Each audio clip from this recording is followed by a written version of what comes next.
What's going on, everybody, and welcome back to a brand new episode on my channel. As always, I'm Jay, and before I get into today's topic, I just wanted to say what's up. I know I didn't post a little video in a little while. There was Halloween, plus I've been getting ready for Rhode Island Comic Con, which is going to be happening this week, starting on Friday from November 10th to the 12th, I believe. So it's been a little busy, but I did get to see Thor Ragnarok in theaters on the opening day. So without further ado, guys, I'm going to get into my review of the film. Mind you, there will be some spoilers, so if you have not seen it yet, you've been warned. But without further ado, let's get into my review of Thor Ragnarok. So Thor Ragnarok is the third entry in the Thor set of films, and I believe it's one of the 17th? It's hard for me to count.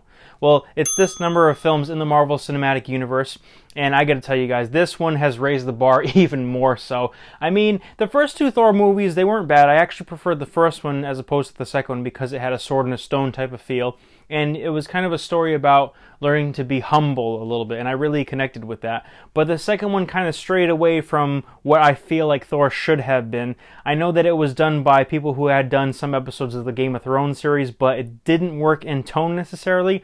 But this one, they just took a cue from Guardians of the Galaxy and they ran with it. And this film is totally great as an action comedy. It does play like a buddy cop film at some points because you have the inclusion of the Incredible Hulk, which we have not seen for a little while. And the last time we saw him, it was at the end of Avengers Part 2, where he was flying off into the sky. So the story's basic premise is that Thor ended up actually going back to Asgard, and he finds that Odin is not Odin, obviously. Pretty quickly, he realizes that Loki has been under the guise of his father. Thor, with Loki's help, goes down to Earth, tries to find Odin, and unfortunately, what happens is Odin has been separated from his throne for so long that he actually passes away. And as a result of this, he ends up warning Thor and Loki about their third sibling, Hela, who was the firstborn child of Odin and actually the rightful heir to the throne. And once he dies, she comes back and all hell breaks loose pretty much. She breaks Mjolnir, basically stripping Thor of what we believe his power to be and kicking the shit out of him and Loki, and basically returning to Asgard to wreak havoc and reclaim her seat at the throne, if you will. And definitely a great Marvel villain for sure.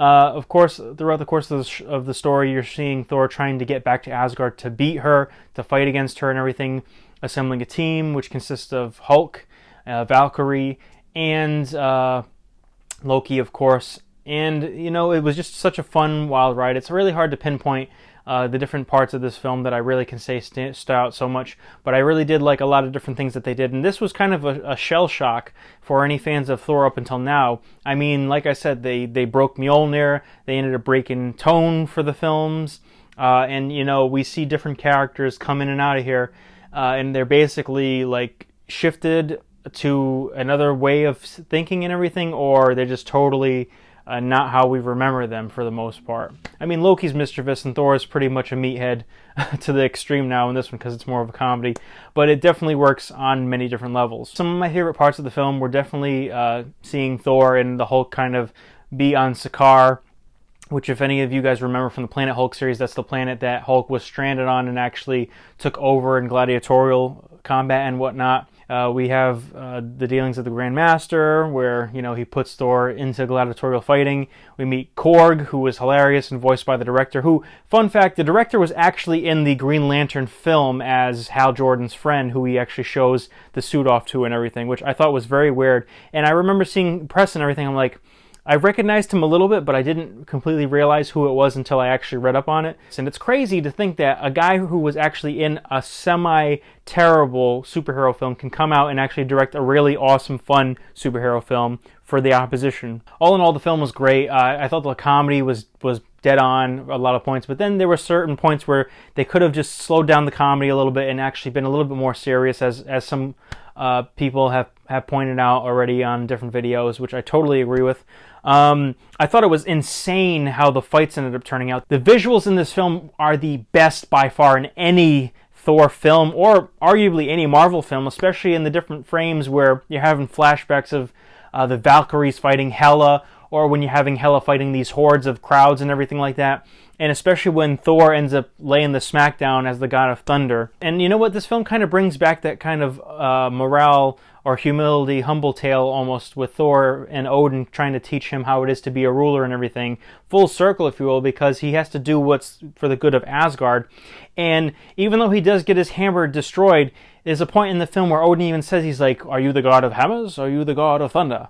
And at that point, it's like, it just kicks in, because for a little bit of the film, Thor is also having trouble with his powers of controlling thunder and whatnot as well.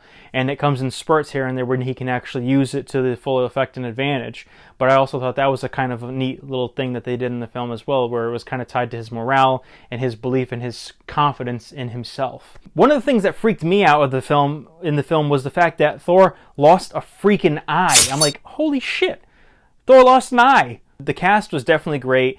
Thor and Loki, top form like always, because Tom Hiddleston and Chris Hemsworth are the characters at this point.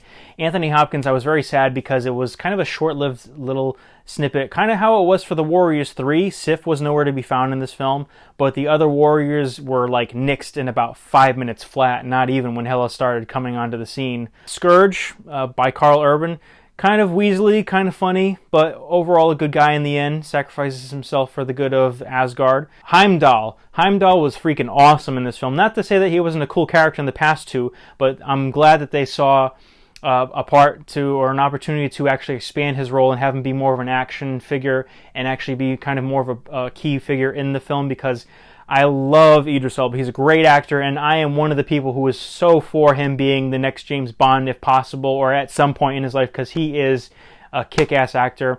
And actually, I did watch The Dark Tower soon, so I'm going to be having a review and a little bit to say about that as well, so keep an eye out for that. Tessa Thompson is Valkyrie.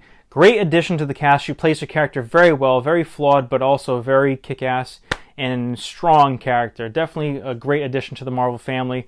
And yeah, I think that Cate Blanchett is, like I said, one of the easily top 5 of best Marvel villains ever. She had great motivation. She was crazy as hell, and she was deadly. And, what can I say about Hela? She kind of dug in and kind of took that clean sheen off of the Asgardian history pretty much, because Odin was very vengeful earlier on, and I remember hearing things kind of to that effect a little bit in certain stories and whatnot. But yeah, it was a great film. Fun cameo by Jeff Goldblum. I thought that it was great. As far as the end credit scenes, the first one had a lot more oomph to it. I really liked that a lot more.